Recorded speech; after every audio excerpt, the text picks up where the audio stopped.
오늘의 특징주입니다. 한국항공우주는 한국형전투기인 KF-X 개발 사업의 우선 협상자로 선정됐습니다.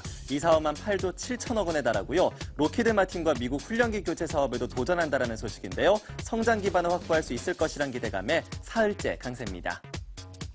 조강 페인트는 유가 하락의 수혜주로 분류되고 있습니다. 페인트 원료값이 전년 대비 40%나 줄었는데요. 페인트주의 수익성 개선을 기대하고 있습니다. 장중에 7% 이상 오르기도 했는데 현재는 차익 매물을 소화하면서 약세로 전환됐습니다.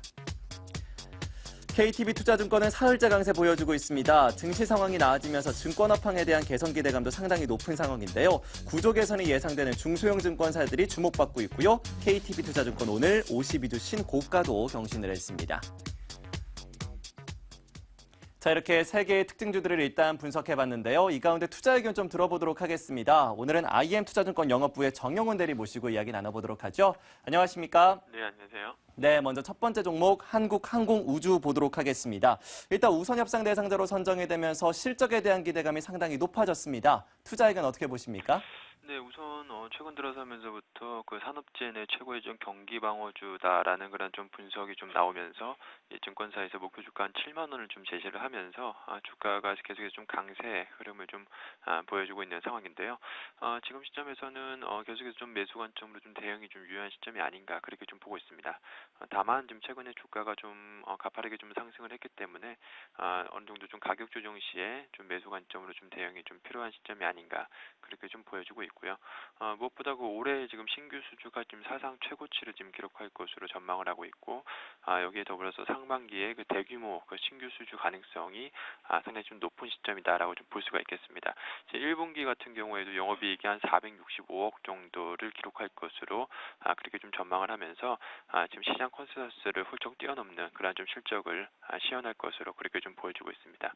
여기 더불어서 지금 이라크라든지 그 필리핀 등으로 그 완제기 수출이 계속해서 지속되면서 전 사업 쪽에서 좀 고른 매출이 좀 반영이 될 것으로 좀 보이고 있는 만큼 이제 1분기에 이어서 2분기, 3분기, 이제 4분기 계속해서 이제 올해 가면 갈수록 지속적인 좀 실적 개선세가 좀 이뤄질 것으로 그렇게 좀 보여주고 있습니다.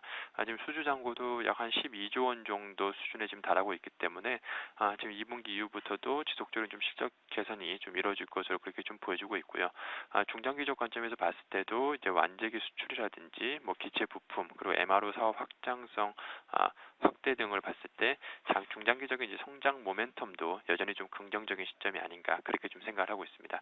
다만 지금 주가가 이러한 성장 모멘텀이 좀 주가에 좀 반영이 되면서 다소 이제 밸류에이션이 좀 높은 그런 좀 부담감이 있습니다만 지금 시점에서는 장기적인 성장 모멘텀을 보고서 계속해서 좀 매수 관점 대응이 좀 유효한 시점이 아닌가 그렇게 좀 생각을 하고 있습니다. 네, 실적 성장 기대감이 상당히 높습니다. 하지만 주가가 높은 만큼 조정 시에 매수해보자라는 이야기 해주셨는데요. 조강 페인트는 어떨지 또 모르겠습니다. 유가가 밀려나면서 원가가 크게 줄어들고 있고요. 이에 따른 실적 개선 기대감이 상당히 높습니다. 하지만 오늘장에서는 하락 전환됐는데요. 향후 투자 전략은 어떻게 가져갈까요?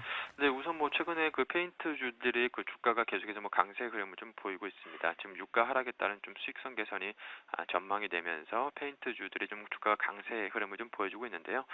조강 페인트도 그 마찬가지로 이 페인트주들의 상승과 더불어서 실적 개선에 대한 기대감이 좀 부각이 되면서 주가가 계속해서 좀 강세 흐름을 좀 보여줬습니다. 그렇지만 지금 최근에 앞서 말씀드린 그 한국우주처럼 최근에 좀 주가 상승이 좀 가팔랐기 때문에 어느 정도 좀 가격 조정이 좀 들어올 시에 좀 매수 관점으로 좀 대응이 좀 유효한 시점이 아닌가 생각을 하고 있고요.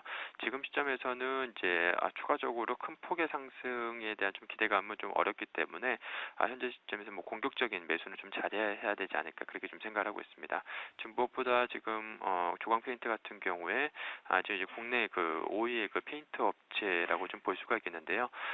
지금 뭐 페인트 원재료 가격이 이제 유가의 3개월에서 한 6개월 정도 후행하는 그런 좀 성향을 보이고 있는데 작년 11월 이후부터 유가가 이제 급락을 한 상황이기 때문에 올해 2분기에 이제 실적이 본격적으로 이 유가 하락에 대한 원재료 가격 하락에 따른 그런 수혜가 2분기부터 본격적으로 좀 반영이 될 것으로 그렇게 좀 보여주고 있습니다. 지금 1분기 실적 개선 기대감도 높지만 가장 좀 큰 폭의 실적 개선은 이제 2분기가 좀 될 것으로 그렇게 좀 보여주고 있고요. 그렇다고 한다면 이제 1분기 어느 정도 주가가 좀 조정을 받을 시에 계속해서 좀 매수 관점 좀 대응이 좀 유효하지 않을까 그렇게 좀 보고 있습니다. 그리고 최근 들어서 이제 정부의 그 부동산 시장 활성화 정책에 따른 그런 좀 수혜도 여전히 계속해서 기대가 되고 있는 시점이기 때문에 중장기적 관점에서 지속적으로 매수 관점으로 좀 대응이 유효하지 않을까 그렇게 좀 생각을 하고 있습니다. 네, 역시나 원가가 계속 내리면서 실적이 상향 조정될 것으로 예상하고 있습니다. 조정 시에 매수해보자라는 이야기까지 해주셨네요. 이렇게 해서 오늘 두 종목에 대한 투자 의견 살펴봤습니다. IM투자증권 영업부의 정영훈 대리와 함께했습니다. 오늘 말씀 고맙습니다. 네, 고맙습니다. 오늘 시장에서의 투자 관점에 대해서 알아봤습니다. 오늘장 특징주였습니다.